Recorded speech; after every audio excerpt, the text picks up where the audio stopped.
యువగలం విజయోత్సవ సభలో నారా లోకేష్ గారు రెడ్ బుక్ అని పదే పదే ప్రస్తావించారు. ఏంటి ఆ రెడ్ బుక్లో ఏముంది, ఎవరెవరి పేర్లు ఆ రెడ్ బుక్లో ఉన్నాయని మనం భావించవచ్చు అంటే ఏం చెప్తారు? Just come back again your question. Yuvagalam విజయోత్సవ సభలో నారా లోకేష్ గారు మాట్లాడుతూ రెడ్ బుక్ అని పదే పదే ప్రస్తావన చేశారు. ఏంటి ఆ రెడ్ బుక్లో ఎవరెవరి పేర్లు ఉన్నాయి, అసలు ఆ రెడ్ బుక్ ద్వారా ఏం చేయబోతున్నారు భవిష్యత్తులో నారా లోకేష్ గారు అంటే ఏం చెప్తారు? అది మీరు వెయిట్ చేయండి, త్వరలోనే బయటకు వస్తాయి, మీరు చూడండి అది. ఎందుకంటే ఆయన చెప్పలేదు, అది దాన్ని ఇలా హోల్డ్ చేసి ఉంచారు అంటే కనుక one day you will see the outcome of the book. అంటే ఎవరైతే ఇప్పుడు పోలీస్ డిపార్ట్మెంట్లో ఉన్నటువంటి అధికారులు, అలాగే పోలీస్ డిపార్ట్మెంట్లో ఉన్నటువంటి కొంతమంది ఎస్ఐల దగ్గర నుంచి కానిస్టేబుల్ దగ్గర నుంచి పై స్థాయి అధికారులు అంటే టీడీపీ నాయకుల మీద కేసులు బనాయించారో, అలాగే టీడీపీ నాయకులను ఇబ్బంది పెట్టేందుకు ప్రయత్నం చేశారో, వాళ్ళందరినీ నేను నోట్ చేసుకున్నా అని ఆ పేర్లే రెడ్ బుక్లో ఉండే అవకాశం కనపడుతుందా? ఏమండి, ఇంత రాజకీయ అనుభవం ఉన్నటువంటి చంద్రబాబు నాయుడు గారు, ఇంత లాంగ్ హిస్టరీ ఉన్నటువంటి తెలుగుదేశం పార్టీ, ఇంత అసలు దేశంలోనే ఇంత హీనంగా, ఇంత దారుణంగా ఒక ప్రభుత్వం అపోజిషన్ పార్టీ నాయకుల మీద కేసులు పెట్టించడం, కేసులు లేకపోయినా క్రియేట్ చేయడం, కేసులు పెట్టించి అసలు సామాన్య ప్రజల్ని పట్టించుకోకుండా ప్రస్తుతం అధికారంలో ఉన్న ప్రభుత్వానికి ఆ వైఎస్ఆర్సిపి కార్యకర్తల్లాగా పనిచేసినటువంటి అధికారులు ఎవరైతే ఉన్నారో ఎంత దారుణం అండి, ఎంత అమానుషం అండి. మీరు ఆంధ్ర రాష్ట్ర ప్రజలు ట్యాక్స్ కడుతుంటే మీరు జీతాలు తీసుకుంటున్నారు, సిగ్గు ఉండాలి, సెన్స్ ఉండాలి. మీరు ప్రభుత్వానికి వైఎస్ఆర్సిపి కార్యకర్తల్లాగా పనిచేస్తారా? వాళ్ళు ఉంటారు, రేపు పోతారు. అది ప్రభుత్వం 5 ఏళ్ళు ఉంటుంది, తర్వాత మారుతుంది. మీరు అధికారంలో ఉన్న ప్రభుత్వానికి సహకరించడం కొంతవరకు కొన్ని సందర్భాల్లో వాళ్ళకి తప్పకపోవచ్చు, కానీ మీరు పూర్తిగా వైఎస్ఆర్సీపీ కార్యకర్తలు జగన్మోహన్ రెడ్డి గారి కింద పనిచేసే మనుషుల్లాగా పనిచేయడం తప్పు కదా. మీకు జీతం జగన్మోహన్ రెడ్డి జేబులో నుంచి ఇస్తున్నారా? కాదు కదా. ఆంధ్రప్రదేశ్ ప్రజలకు ట్యాక్స్ కడుతుంటే కదా మీరు జీతాలు తీసుకుంటున్నారు.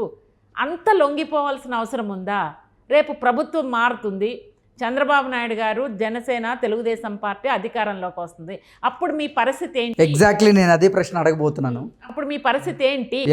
అంటే ఒకవేళ గనక టీడీపీ జనసేన కూటమి అధికారంలోకి గనక వస్తే ఈ రెడ్ బుక్లో ఉన్న పేర్లు ఏవైతే ఉన్నాయో వాళ్ళందరి భరతం పట్టేలాగా నారా లోకేష్ గారు వ్యవహరిస్తారా అంటే ఏం చెప్తారు? అంటే ఇక్కడ ఒకటండి, నేను అబ్జర్వ్ చేసి, నేను చాలా కాలం నుంచి తెలుగుదేశం పార్టీలో ఉన్నాను. చంద్రబాబు నాయుడు గారు అధికారంలోకి రాగానే ఆయన ఇవన్నీ పట్టించుకోరు. ఆయన అభివృద్ధి, ఇన్వెస్ట్మెంట్స్, ఎంప్లాయ్మెంటు, మహిళల్ని పైకి తీసుకురావడం, రైతుల్ని ఈ విధంగా ఆదుకోవాలి, ఇదే ప్రాసెస్లో ఆయన అధికారం వెళ్ళిపోతూ ఉంటారు. ఆయన ఇంతకుముందు అధికారులు ఇట్లా నేను అపోజిషన్లో ఉన్నప్పుడు ఇట్లా చేశారని ఆయన ఎప్పుడు కూడా ఆయన చేయలే. నాకు తెలిసి చాలా సంవత్సరాల కిందట ఎస్పీ మీనానో ఎవరో అతనే అనుకుంటా, at the time Rajasekhar Reddy గారు వాజ్ సీఎం, అతను చాలా ఇలాగే ప్రభుత్వానికి ఇదిగా ఉండి ఇబ్బంది పెట్టి కొంచెం చులకనగా మాట్లాడతాము అట్లా చేశారు.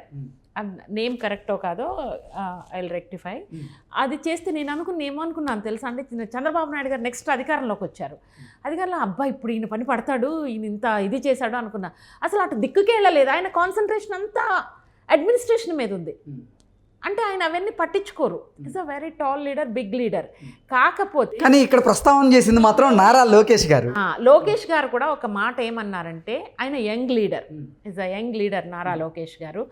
బ్లడ్ బాయిల్ అవుతూ ఉంటుంది. తన పార్టీ కార్యకర్తలు కానీ పార్టీ నాయకులు ఇబ్బంది పడ్డారు. ఆయన ఈ ప్రాసెస్లో భాగంగా మనల్ని ఇంత ఇబ్బంది పెట్టిన వాళ్ళని వదలకూడదు.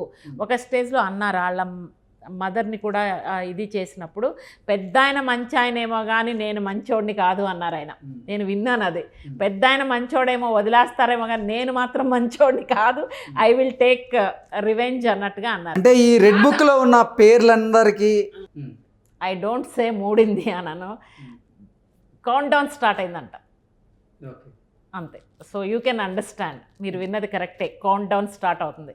ఆఫ్టర్ ఏప్రిల్ తర్వాత తెలుగుదేశం జనసేన అధికారంలోకి వచ్చిన తర్వాత ఎవరైతే వైఎస్ఆర్సీపీ పార్టీకి తొత్తులుగా వ్యవహరించారో, పార్టీ కార్యకర్తలాగా వ్యవహరించారో, తెలుగుదేశం పార్టీ నాయకుల్ని కార్యకర్తల్ని ఎంత ఇబ్బంది పెట్టారో, యువర్ కౌంట్ డౌన్ స్టార్టెడ్.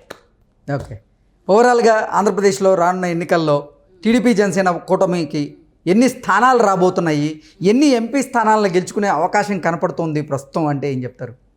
డెఫినెట్గా అండి, అంటే నేను అనుకోవడం 160+, అది ఆ నెంబర్ ఎంతనే ఉండొచ్చు, 170, 180 ఎంతనే ఉండొచ్చు.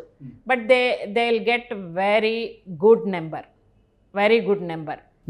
అంటే 175 స్థానాలకు గాను 160 స్థానాలు ఖచ్చితంగా రాబోతున్నాయి మాకు రానున్న ఎన్నికల్లో అంటూ నారా లోకేష్ గారు డంకా బజాయిస్తున్నారు. అదే అండి, ప్రజల్లో ఇప్పుడు మార్పు వచ్చింది అనుకోండి. ఇప్పుడు ఆయన ఎవరు పీకే గారు 35 వస్తాయని అంటున్నారు, దట్ ఈస్ హిస్ సర్వే.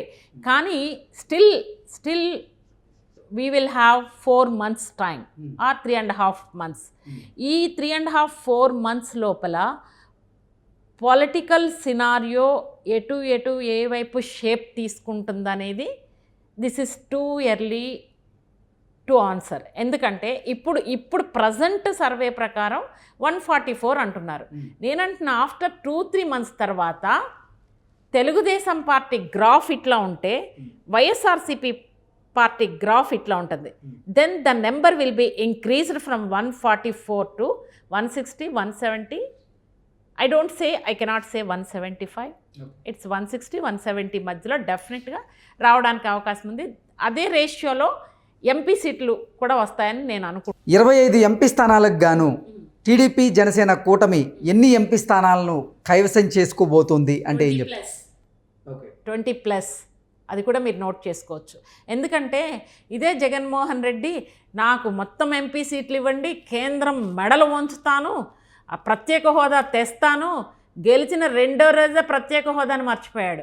కేంద్రం మెడలు వంచలా, కేంద్రం కాళ్ళ మీద పడ్డాడు. కేంద్రం మెడలు కాదు, మెడలు వంచుతా నాకు ఎంపీ సీట్లు ఇవ్వండి అన్నాడు. కేంద్రం మెడలు వంచాడా? కేంద్రం కాళ్ళు పట్టుకున్నాడు. ఏం చేశాడు? ఏం చేయలేదు కదా, అది కూడా ప్రజలకు తెలుసు. సో ఇప్పుడు ఏంటంటే ఆంధ్రప్రదేశ్ ప్రజలు విఘ్నతతోటి మాత్రం నిర్ణయం తీసుకోవాల్సిన సమయం ఆసన్నమైంది. ఒకవేళ వాళ్ళు తీసుకున్నా తీసుకోకపోయినా అది వాళ్ళ భవిష్యత్తుకు సంబంధించినటువంటి అంశం. ఓకే, ఆంధ్రప్రదేశ్లో రానున్న ఎన్నికల్లో తెలుగుదేశం పార్టీ 160 స్థానాలకు పైగా అసెంబ్లీలో, అలాగే 20 స్థానాలకు పైగా ఎంపీ స్థానాలను గెలుచుకునే అవకాశం ఉంది అంటూ కూడా Telugu Desam party senior leader Nimmagadda Sitaratnakumari garu మనకు చెప్తున్నారు. భవిష్యత్తులో ఏం జరగబోతుందో చూద్దాం. Okay madam, thank you so much.